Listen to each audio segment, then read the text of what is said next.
Hey, all you Golden Eagles, you're listening to Southern Miss Today on Southern Miss Radio. I'm your Tuesday, Thursday show host, Skylar Angus Parker. We've got a great show coming up with some information about Fred Clark explaining how Emmett Till's death spread fear in the black community. And Kaylin Fox Thomas reporting on South Haven's new data center. And don't touch that dial because Lauren Street will share some things that you don't want to miss. You're listening to Southern Miss Today on Southern Miss Radio. Sponsorship for Southern Miss Today comes from Mr. Sippy Beverages. Mr. Sippy Beverages provides water, water coolers, and coffee service throughout South Mississippi. Take half of your weight in pounds. That's how many ounces of water you need a day. Mr. Sippy Beverages can help you reach that goal by delivering fresh water to your door. To get more information or to set up a cooler and water delivery, you can call Mr. Sippy Beverages at 601-271-2420, or you can find them online. Sponsorship comes from American Graphics. Located at 8 Commercial Warehouse Drive in Hattiesburg, American Graphics provides custom screen printing and embroidery. They can be reached by phone at 601-602-2277, and the website is goamericangraphics.com. American Graphics, printing at its finest. Welcome back to Southern Miss Today on Southern Miss Radio. I cannot believe we're getting too close to the end of our week. The weekend still feels so far away. So hopefully, if you're listening in, have a good weekend. In USM campus news, Southern Miss students advance to National Collegiate Sports Sales Competition in Atlanta. Students at USM Sport Management Program is going to face in the National Collegiate Sports Sales Competition, also known as NCSSC. This face-to-face event will be held from February 24th to February 25th at State Farm Arena in Atlanta. Southern Miss will be represented by our very own seniors, Health Dolock, Christopher Edmonds, Lakin Firth, and Olivia Reed. Olivia Reed provided the following statement about the competition. Quote, "I am beyond excited to compete in the National Collegiate Sports Sales Competition this year in Atlanta. Under the guidance of two of the best in the game, Dr. Reed and Dr. Croft, our team has been thoroughly prepared through hands-on training and competitive NCSSC matchups. I'm grateful for their leadership and mentorship, and I'm looking forward to putting the skills and strategies we developed to work on the national stage." End quote. Good luck, Eagles. Southern Miss alumnus and U.S. Army Band Director Colonel Bruce R. Pulver to return as artist in resident.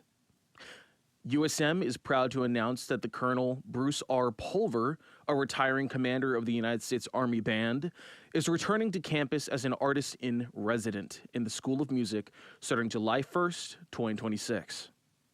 Pulver states the following about his return, quote, "It's been an honor to serve in the military for the past 32 years. As I prepare to retire from active duty, I'm excited to be returning to my alma mater. I'm passionate about serving the needs of veterans, connecting with the community, and shaping future generations of musicians in partnership with the incredible music faculty at Southern Miss." End quote. Southern Miss President Dr. Joseph S. Paul praised this return by stating, quote, "Colonel Pulver's career is a testament to the power of a Southern Miss education. His leadership at the highest levels of military music has inspired musicians worldwide. To have him return home to guide and mentor our students is an extraordinary gift, not only for the School of Music, but for our entire community." End quote. In Hattiesburg news, Rouse's Market now open in Hattiesburg. Looks like we've got a new store in the Pine Belt. The store has officially opened on Monday morning and has replaced the Winn-Dixie's location on Hardy Street. So, if you're interested in some Cajun specialties, fresh Gulf seafood, hand-cut meats, signature bakery items, and more, why not stop by?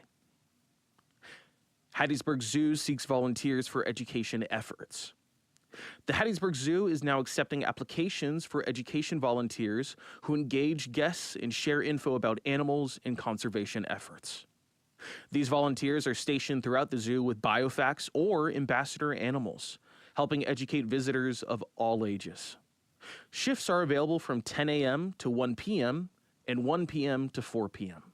To qualify, you must be at least 16 years old, have interests in wildlife and conservation education, be comfortable speaking with and engaging with the public, and have the ability to stand for extended periods. So, if you're interested, you can apply on the Hattiesburg Zoo website. In Mississippi news, bill proposes year-round daylight saving time in Mississippi. A bill was introduced during the 2026 Mississippi legislative session that, if passed, would make daylight saving time in Mississippi year-round. There are other states that have passed legislation to make DST permanent, such as Florida and California. If this bill passes, Mississippi would keep clocks set forward 1 hour all year long. So that means no switching back and forth. It would be a permanent, and it would eliminate a spring forward or a fallback. In national news, Homeland Security officers in Minneapolis will be issued body cameras. All Homeland Security officers on the ground in Minneapolis will be issued body cameras. Secretary Kristi Noem provided this statement on Monday, quote, "Effective immediately, we are deploying body cameras to every officer in the field of Minneapolis. As funding is available, the body camera program will be expanded nationwide. We will rapidly acquire and deploy body cameras to DHS law enforcement across the country," end quote. President Donald Trump provided a statement regarding Noem's decision, stating the following, quote, "Well, it wasn't my decision. I would have, you know. I leave it to her. They generally tend to be good for law enforcement because people can't lie about what's happening. But if she wants to do that, I'm okay with it," end quote. We'll be right back with sports and weather after a word from our sponsors. Sponsorship for Southern Miss Today comes from Mr. Sippy Beverages. Mr. Sippy Beverages provides water, water coolers, and coffee service throughout South Mississippi. Take half of your weight in pounds. That's how many ounces of water you need a day. Mr. Sippy Beverages can help you reach that goal by delivering fresh water to your door. To get more information or to set up a cooler and water delivery, you can call Mr. Sippy Beverages at 601-271-2420, or you can find them online. Sponsorship comes from Furniture Direct, with locations in Hattiesburg, Laurel, and Columbia. Are you looking for a deal? Lots of styles on a good value? You can find them on Facebook at Furniture Direct Hattiesburg for the latest specials and promotions. Or you can shop anytime at FurnitureDirectNow.com. You can see why Furniture Direct is your furniture destination. Welcome back to Southern Miss Today on Southern Miss Radio. Now on for your sports. Southern Miss Athletics has some announcements. Southern Miss basketball is set for an exciting doubleheader today as both of the women's and men's team take the court for a big night of action. The Lady Eagles tip things off at 5 p.m. against ULM, looking to set the tone with energy and intensity, before the men follow at 7:30 p.m. in a matchup against South Alabama. Southern Miss baseball opens the season at home with a marquee 3-game series against UC Santa Barbara, running from Friday through Sunday. The Golden Eagles will look to start the year strong in front of the home crowd as they take on a tough Gauchos squad in a weekend packed with competitive action. With the return of baseball to the Pete, fans can expect high energy, big moments, and a great atmosphere as Southern Miss begins its push toward another exciting season. Limited tickets are available. Southern Miss basketball is set for a big Saturday, February 14th, with a special men's and women's doubleheader at Reed Green Coliseum. The Lady Eagles open the night at 5 p.m. against Texas State on senior night, honoring their seniors in a meaningful conference matchup, before the men take to the floor at 7:30 p.m. to face Troy. Adding to the excitement, fans who have a baseball ticket can enjoy free admission to the basketball games by showing their ticket at the basketball box office. It's a perfect night to celebrate Golden Eagles athletics and cheer on both teams. Southern Miss men's and women's tennis returns home this Friday and Saturday for a pair of exciting matchups against Jackson State and Sam Houston. Admission is free. To keep up with all the Golden Eagles sports activities, head on over to southernmiss.com. Now on for your weather. It looks like we've got some mostly sunny skies today with highs in the lower 70s and lows in the lower 50s. Friday looks to be mostly sunny and a bit warmer with highs in the mid 70s and lows in the mid 50s. There's going to be a 40% chance of showers that afternoon, so keep your eyes peeled. Saturday looks to have highs in the mid 70s and lows in the lower 60s, with that chance of rain doubling to 80%. Sunday looks like it's going to have some thunderstorms in the morning before ending by the afternoon. Highs will be in the mid 70s. Up next, we have Fred Clark explaining how Emmett Till's death spread fear in the black community. Check it out. This is Mississippi Moments, produced by the Center for Oral History and Cultural Heritage at the University of Southern Mississippi and supported by the Mississippi Humanities Council. I'm Bill Ellison. Fred Clark grew up in Jackson, Mississippi during the 1950s and 60s. He recalls the death of Emmett Till and how fear dominated the black community at the time. Emmett Till was a reality that came over us, I think, when I was in my teenage life. That was one of the things that frightened me, that gave me a shrewd awakening as to how bad things were. And when I saw the horrible picture of the rope around his neck and him being burned and his mutilated, and that during that time, that was a horror story for us kids. That really kept us inside. During this span of time, there was a lot of fear. It was just a taste that a black kid my age walked around with. My grandmother's condition was to be careful and praise God and go to church and live right and stay out of that civil rights stuff. But of course, being young and had a lot of fire in my heart and a very big distaste for racism, having experienced it, I didn't want to have to live that way all of my life. To learn more, subscribe to the Mississippi Moments podcast or visit cohch.org. Mississippi Moments is supported by the Mississippi Humanities Council. The humanities are for everyone. That was our Mississippi Moments. Coming up, we've got a special guest that you don't want to miss. Sponsorship for Southern Miss Today comes from Mississippi Beverages. Mississippi Beverages provides water, water coolers, and coffee service throughout South Mississippi. Take half of your weight in pounds. That's how many ounces of water you need a day. Mississippi Beverages can help you reach that goal by delivering fresh water to your door. To get more information or to set up a cooler and water delivery, you can call Mississippi Beverages at 601-271-2420, or you can find them online. People do it everywhere. In the kitchen, In the bedroom. Yes, even the park. When it comes to your health, there is no wrong place or time. To get an HIV test. knowing your HIV status allows you to live your life. And stay healthy. So pick a spot. Make HIV testing a part of your routine. I'm doing it. I'm doing it. I'm doing it. You'll be glad you did. I'm Jamie Presley. Jay Ellis. I'm Ray Santiago. I'm Terrence J. And I'm acting against AIDS. Visit cdc.gov/doing it. Welcome back to Southern Miss Today on Southern Miss Radio. Now, please give a warm Golden Eagle welcome to Lauren Street. Hey, how are you? I'm great. How are you? I'm doing pretty great. So, first and foremost, thank you so much for coming on today. We love to have you here. And also, before we dive into the interview and talk about Kids Hub, can you tell us a little bit about yourself? Yeah, of course. So I am a Mississippi native. I grew up in Purvis, so just, a short drive from Hattiesburg. And then I actually attended the University of Mississippi, so I was a trader. I did go to Oxford, but hotty-toddy for those who, are around. Absolutely. But so I got my bachelor's degree in social work, and then I came back to Hattiesburg and started an internship with Kids Hub and just continued to fall in love with their mission from there. So I've been hanging out with them since 2020, basically. That's amazing. So for anyone of our listeners back at home, what is Kids Hub?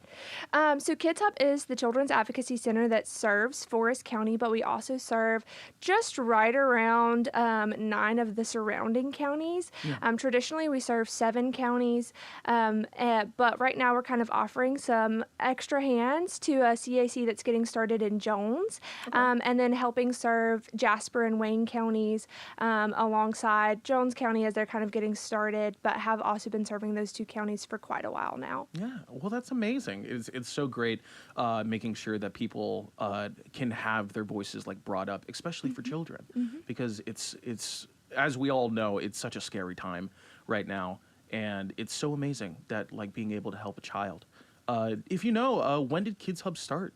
Yeah, so our CEO and founder, Dee Dee Ellis, she started Kids Hub just about 10 years ago. We actually celebrated our 10-year anniversary last October.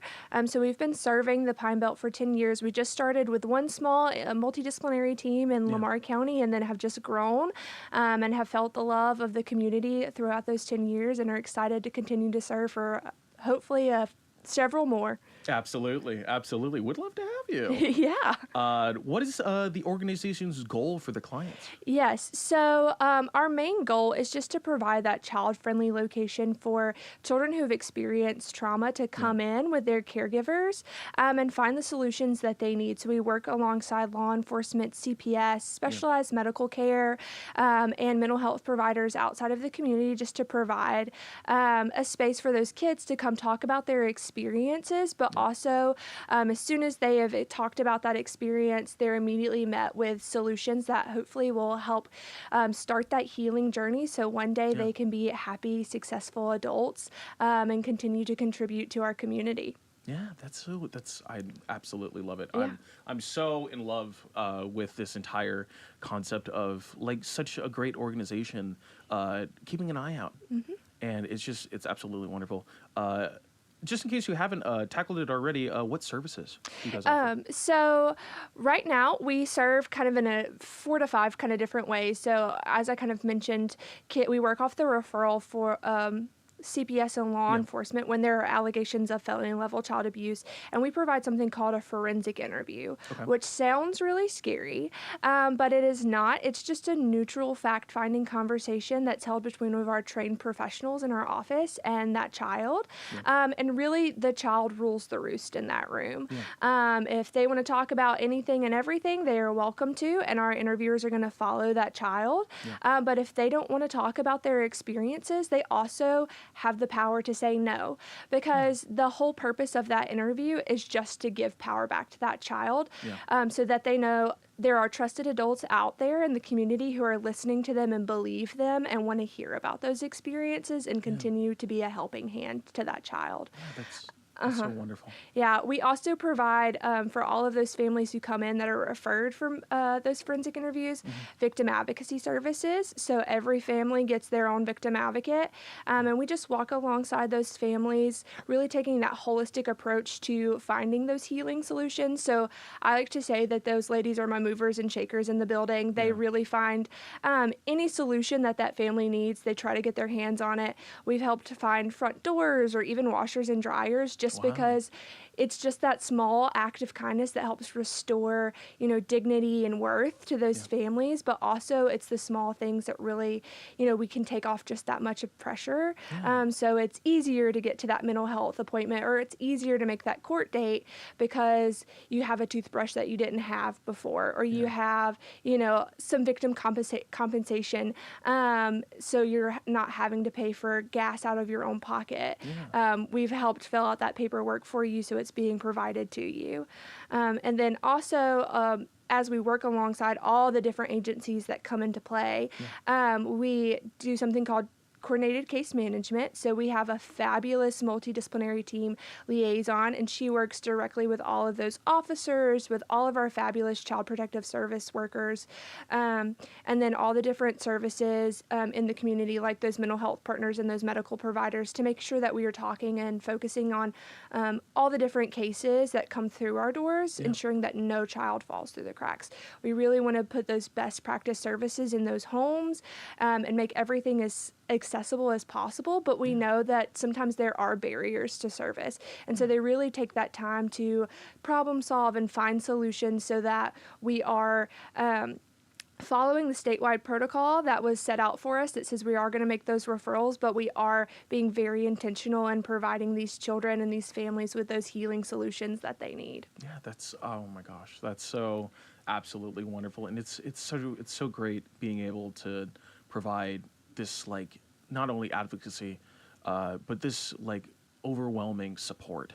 Yeah. Because it's so wonderful to be able to look after your neighbors, and especially whether they come from low-income households or they come from traumatic backgrounds. It's just so wonderful having someone that's just fighting in their corner. Yeah. Another thing that we also do, because we know that like child abuse knows no race, no sex, no, like it can affect anyone and everyone.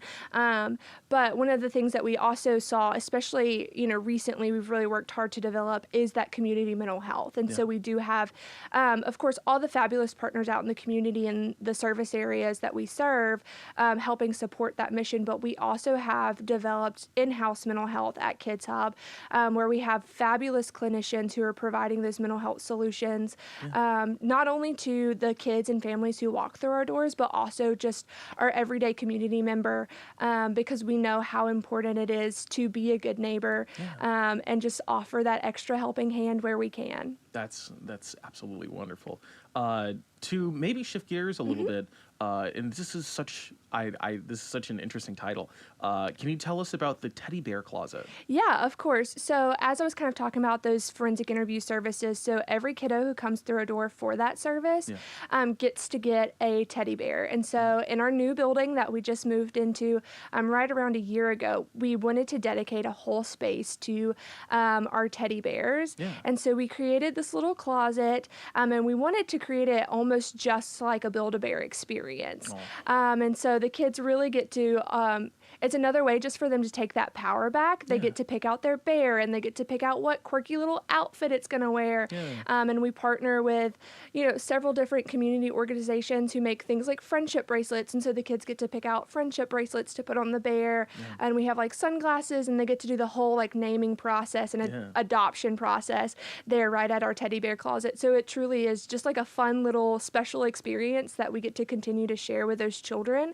But it also is such a great comfort item to them. That's so adorable. That's precious. It's so precious.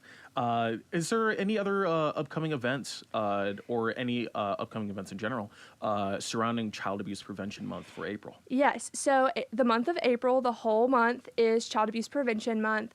And we have so many things that are kind of starting to fill up that month. One thing that we are so excited about is April 11th, we are doing a Touch a Truck event at the center here in Forest County. And so we're excited. It'll be our very first one. Our tagline is educate, play, protect. And so we really want to take time to, educate the community about what all we're doing at Kids Hub and how we can continue to create a safe environment for our children to grow up in. But also just like general safety. Like we're going to have the fire departments there and some police officers and things like that, so that kids get to interact in such a fun way with, those first responders, but also with like construction companies. So we're learning about how those keep us safe and how police also keep us safe. And so it's going to be a huge kind of safety is for everyone event, but also with that focus of child abuse prevention. So we're really excited about that opportunity just to educate our community, but also be in our community in such a new, fun way. But we also have a ton of other initiatives that we're planning to kind of roll out, really hoping that we make this April our biggest one yet. We're going to work with some businesses to do some really fun, hopefully, educational moments, and work with local churches, and host like days of prayer where we're praying for the children who have experienced abuse, but also those who are working those cases. And so we're really excited about how we're just going to continue to engage with our community. That also just spreads so much education. There's a really cool statistic that says if we can educate 10% of our community on prevention education, that 30% of abuse will go down. And so when I think about those numbers, I'm like, if I can just get into, sitting and talking on the radio, something as simple as that, or as fun as, hosting a Touch a Truck event, to make that large of a difference in my community, we at Kids Hub are going to make sure that we're doing that and participating and educating and just being in our community in that way. Yeah, absolutely. That's so wonderful. I know that we're running a little bit low on time, but I would love to talk about this all day. We just have 2 final questions. How could someone, especially our listeners, get involved and help Kids Hub? Yeah, of course.